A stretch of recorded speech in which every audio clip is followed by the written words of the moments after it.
안녕하세요. 문재인 정부의 대북정책에 대해서 얘기 좀 해보겠습니다. 상당히 기상천외합니다. 그리고 그 수행하는 방법도 4차원이에요. 그전 보수 정권에서는 상상도 못하던 그런 방법들이 계속 나오고 있습니다. 물론 방향성부터도 그전 정권과는 전혀 다르지만, 국정원장이 사실 판문점 선언하면서 감격의 눈물을 흘렸습니다. 무엇이 그렇게 감격스러운지 모르겠습니다. 다 주는 게 그렇게 감격스러운 모양입니다.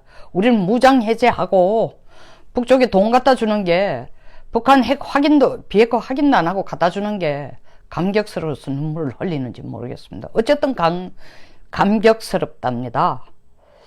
제 이 3차원 머리 구조로는 이해가 좀 안 돼요.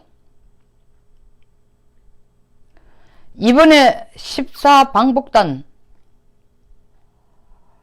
통일부 장관 눈물 흘리고 있습니다. 노무현 소나무 앞에서 울어버렸대요. 뭐 갑자기 빙의가 된지 어떤지 모르겠습니다. 좀 재밌는 것은, 뭐 재밌다고 표현하면 조금 표현이 정확 안 할 수 있습니다. 아들이 먼저 울어야 되는데 아들은 노 장관이 울먹이는 걸 보고 아드님 노근호 씨도 울었습니다.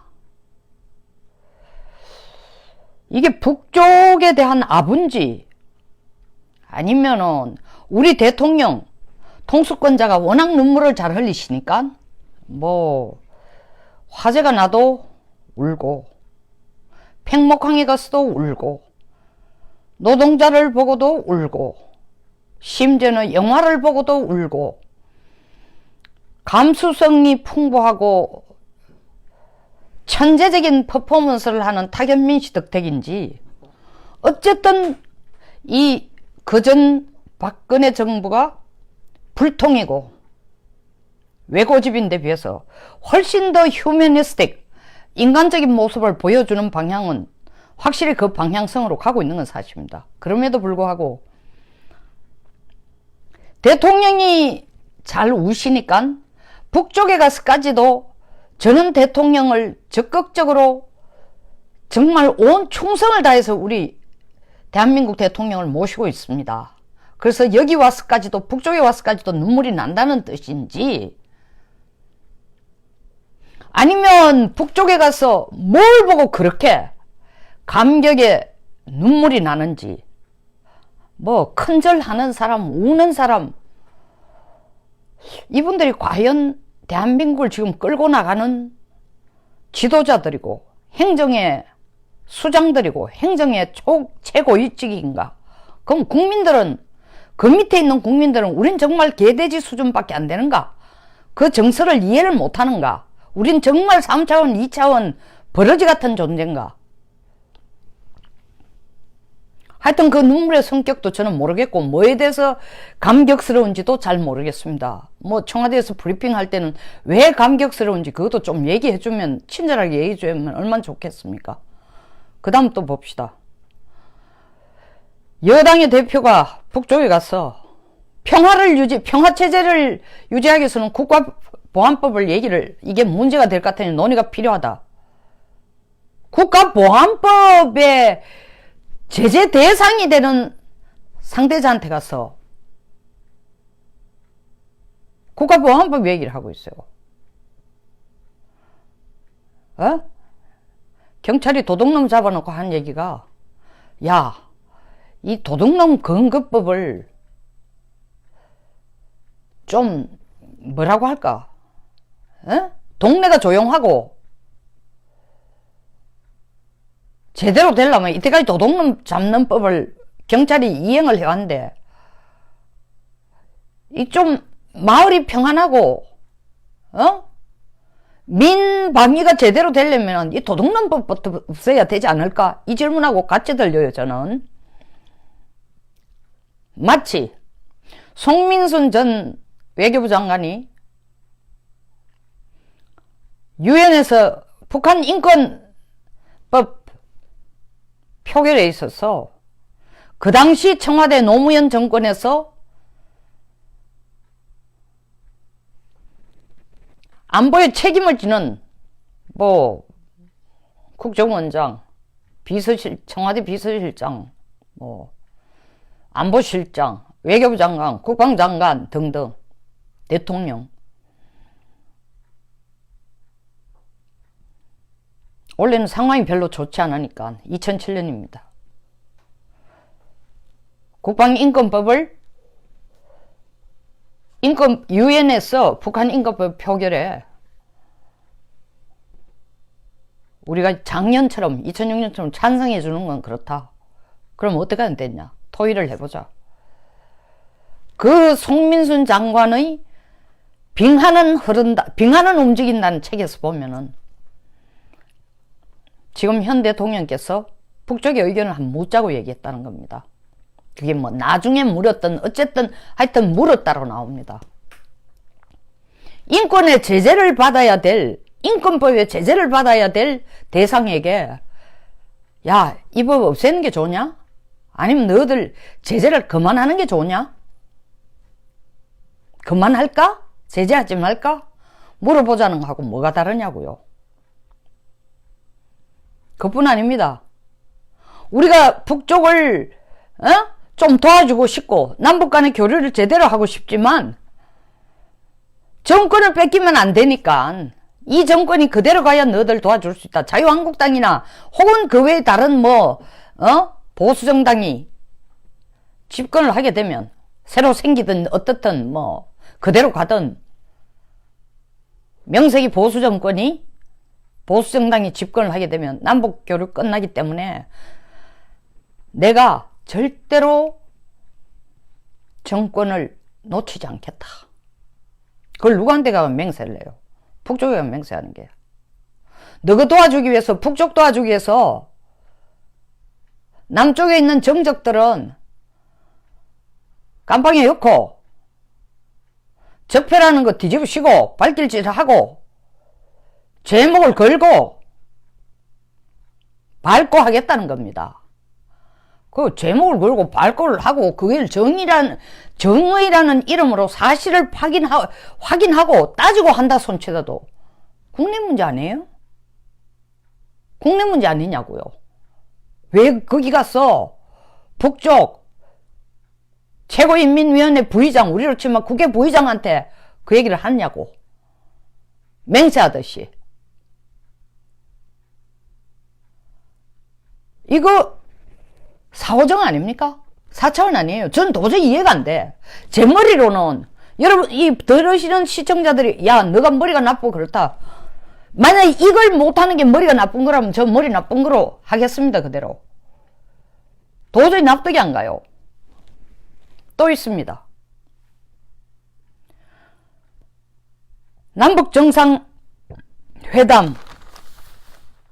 평양 남북정상회담을 위해서 방북했던 청와대 비서진들이 휴대폰 번호를 잇따라 바꾸었다는 거예요. 바꾼 이유가 뭐야? 도청 보안 문제가 발생할 수 있다고 봤기 때문입니다.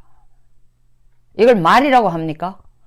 거기에 우리의 휴대폰을 들고 가게 해서 휴대폰으로 우리 남쪽하고 대화를 하게 하는 것, 이거는 더더구나 어떻게 했어요? 통신망을 북쪽에서 일시적으로 열어줬다는 거 아닙니까? 세계에서 지금 미국이 혈안이 돼가 보고 있는 게 누구예요? 북한의 해킹 능력이야. 사이버 해킹 능력이에요. 도청 해킹, 보안망 뚫는 거. 이게 지금 앞으로 북한의 핵 문제만큼의 심각한 문제로 대두될 걸 미국은 빤하게 알고 있어요. 2년 전에 보세요.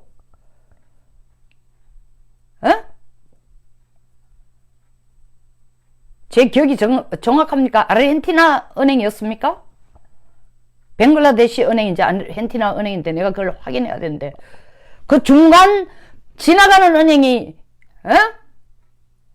아르헨티나 은행, 벵글라데시 은행 어쨌든 그리로 넘겨줘야 되는 돈을 중간에서 해킹을 써서 8천만 불을 중간에서 빼돌렸습니다.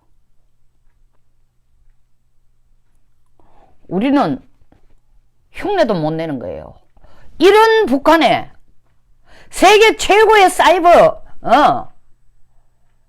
공격 능력, 해킹 능력을 가지고 있는 북한에 우리 핸드폰을 들고 가서 거기서 아니 남북 정상회담 하는데 정말 전화 필요하면 정말 익명으로 하나 정도 가져가서 그 전화기를 쓰고 가기 직전에 하나 열어가지고 끝나고 난 뒤에 바로 없애야지. 그리고 그렇게 전화기를 쓰는 것도 웃기는 거지만 그 하나라도 이거 뭐 하는 겁니까 이거. 줄줄이 사탕처럼 가가 다 쓰고 와서 보니까 북측 기지국 이 전화기를 쓴 이유가 회담 관련 정보를 남측 직원들하고 주고받기 위해서. 평양 남북 정상회담에서 회담 관련 내용은 의제는 사전에 이미 다 알고 있었습니다. 뭘 조율한다고 전화기를 들고 계속 거기에 대고 떠드는 거예요. 평상시에 자기들이 쓰던 전화기를 들고. 이거는 정보 다 빼가가라. 해킹해라. 들어와서 필요한 거 다 관련된 거 이 핸드폰에 있는 내용 다 가져가라.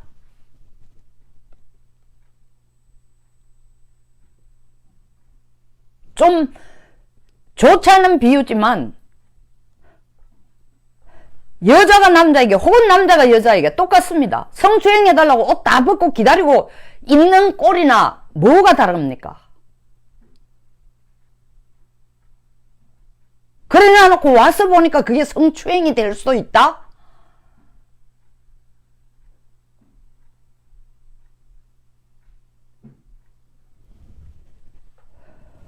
이건 쇼라도 이런 쇼가 없죠.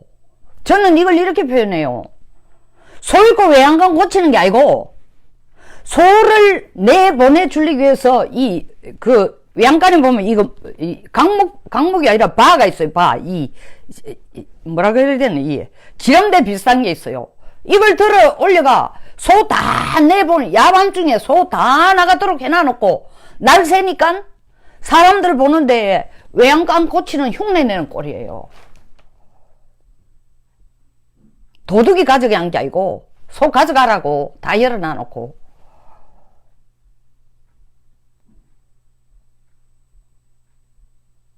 와, 이거 국민을 너무 우습게 하는 거예요. 그래 놔놓고 뭐 보안을 운운해? 청와대 내 전산 담당 부서는 최근 보안 리스크 요인을 체크하면서 최근에 왔어. 작년에 아니고 지난달 남북 정상회담 해놓고 최근에 와서 이 최근이 며칠인지 모르겠습니다만은 리스크 요인 체크하면서 북측에서 사용한 휴대폰 번호를 통해 정보가 유출될 가능성이 있다. 이거 유출되라고 처음부터 들고 간 거 아닙니까? 저는 기계에 대해서 잘 모릅니다. 굉장히 기계에 대해서 무식해요. 그럼에도 불구하고 뭡니까 이거 모바일 폰의 무궁무진한 능력과 이 복잡성,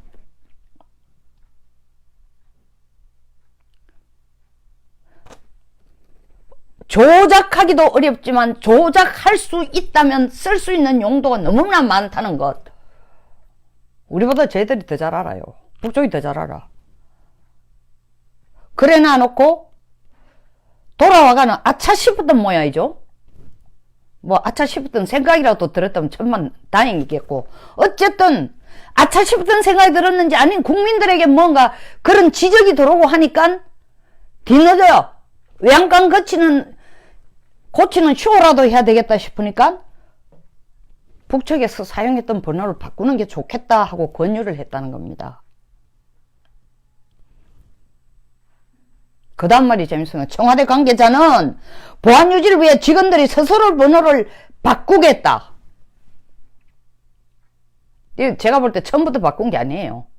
돌아와가도 처음부터 바꾼 게 보안의식 전혀 없어. 그런 얘기가 나거나 기자들이 얘기했거나 지적질이 있었거나 이러니까 청와대에 나서가 직원들이 저거들 알아서 보안을 유지하게 전화번호를 바꿨다는 거예요. 방북 실무진 일부도 이에 동참한 상태라고 얘기하나. 야, 정말 이 뭐 꼭 미국까지 끌어다 붙일 필요 없습니다. 미국 보세요. 지금 애플하고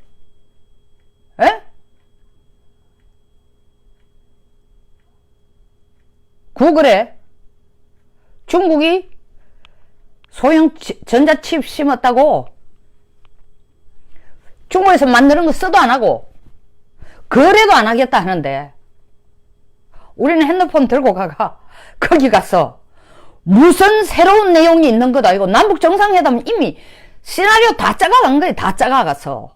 그리고 의제라는 거 갑자기 튀어나오는 게 아니고 최소한 그래도 그 내용이 어떻든 간에 명색이 정상회담입니다. 그럼 의제는 사전에 디테일 실무진들이 다뤄야 될 구체적인 내용까지가 다 사전에 준비 다 됩니다.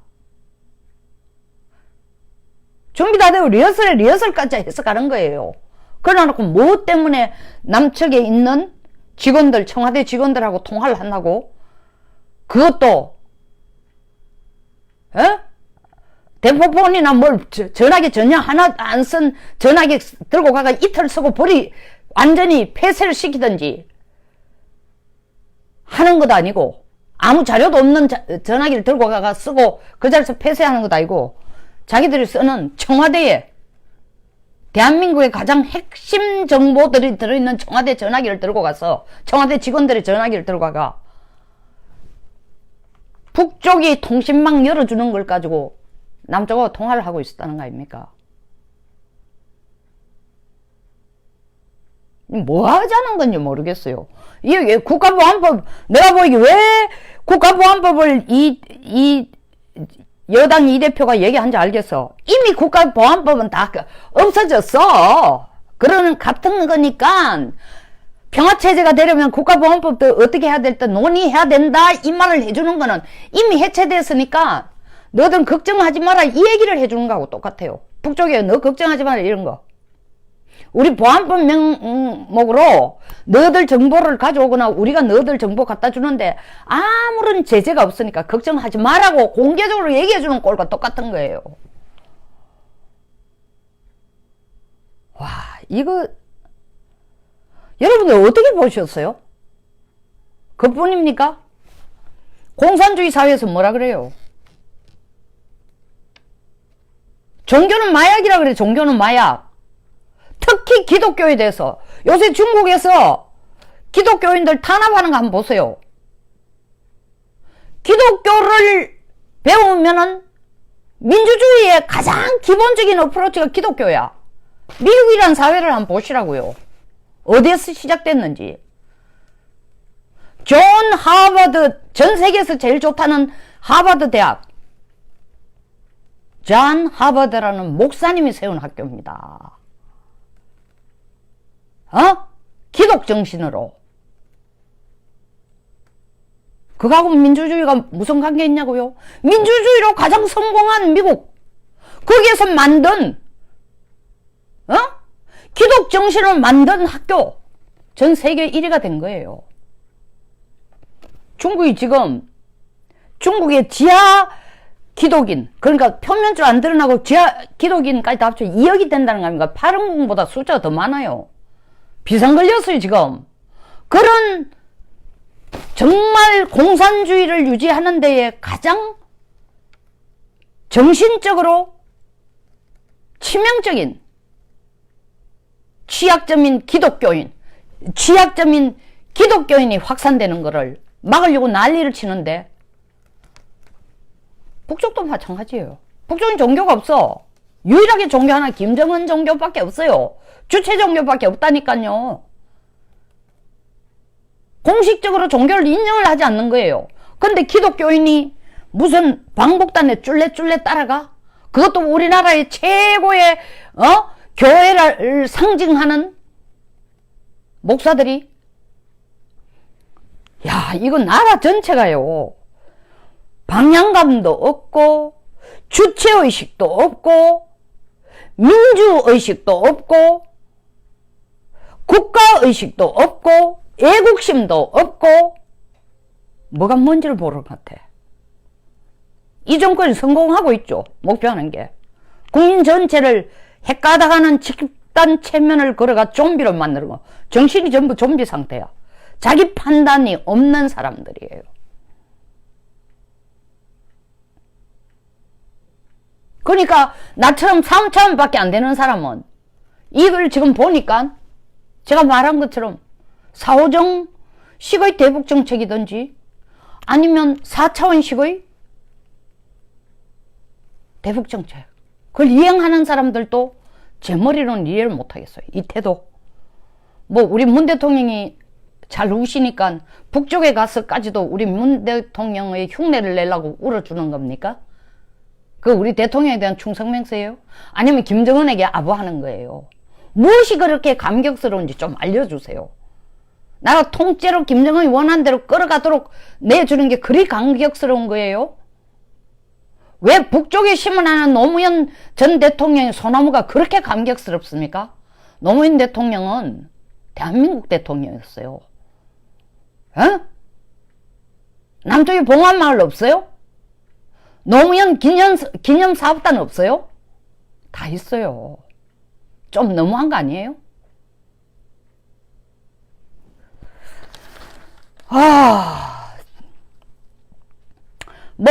미국은 너들 아무리 떠들어도 유엔사 허락 없이 한 발자국도 못 나간다. 딱 못을 박았어요. 그럼에도 불구하고 유엔사 해체나 유엔사 허락 없이 아무것도 못한다는 것은 미국이 우리 한미동맹에서 한반도를 지키기 위해서 해주는 거지만 지금 북한 핵 문제보다도 북한 핵 위협보다 더 큰 위협이 뭔지 압니까? 더 큰 위협이 있습니다, 여러분. 이 남쪽 국민들이 이렇게 좀비가 돼요. 정신 상태가 좀비가 돼가는 거예요. 왜 울어야 되는지 모르고 어디 가서 울어야 되는지 모르면서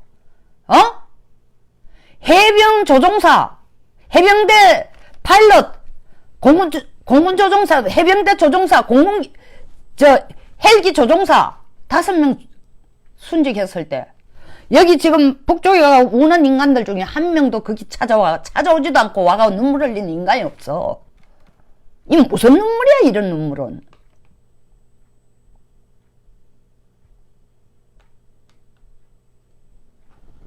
제발, 제가 아까 방송에도 얘기했지만 저보고 방송을 보고 물론 어떤 의도로 댓글 쓴지 압니다. 평화를 원치 않는데요, 저보고. 저 정말 평화 원합니다. 그 평화를 저보고 원치 않는다는 그분, 평화가 뭔지는 알고 얘기하세요. 평화 말로 오는 게 아니에요. 평화는 지키는 겁니다. 아세요? 평화 지키려면 힘이 없으면 평화 못 지켜요. 도둑 지키려면 힘이 없으면 도둑 못 지킵니다. 도둑놈 넘는데 힘이 없는데 도둑놈 지킨다 말만 한다고 도둑놈 지켜요?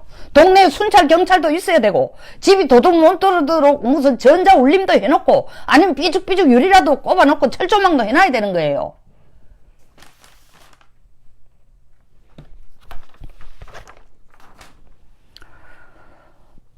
제가 이런다고 듣기는 하겠어요? 그러나 거기 가서 울고 짜고 하는 인간들이 들으라고 하는 얘기가 아니라 이걸 바라보는 국민들이 더 이상 소, 개, 돼지처럼 전응아처럼 좀비처럼 입 다물고 있지 말라는 겁니다. 뭐가 옳고 그름인지를 좀 제대로 판단해 달라는 겁니다. 간절히 부탁합니다. 여기서 마치겠습니다. 공감하시면 예, 감사합니다. 필립님. 들어주셔서 감사합니다. 그러나 듣는 거 우리가 히틀러 정권에서 봤죠? 독일 국민들도 귀는 있었습니다. 그러나 그들은 입이 없었습니다. 목소리가 없어요. 침묵했어요. 모른 채 했어요. 우리가 지금 그렇게 돼가지 않나, 그걸 걱정하는 겁니다. 그리고 히틀러한테 알아서 기었습니다. 마찬가지 지금 그렇게 되지 않나, 그걸 걱정하는 겁니다. 냉전이 시작되고 40년간 후회를 했어요. 그래서 독일은 지금 제정신이 든 거야. 40년 동안 해보니까 야, 우리가 진짜 45년간이죠. 2차 대전 끝나고, 어? 야, 우리가 짐승보다 더 못했구나 하는 걸 독일은 깨달은 거예요. 어떻게 이런 세계 살인자가 됐나 하는 걸 깨달았어요.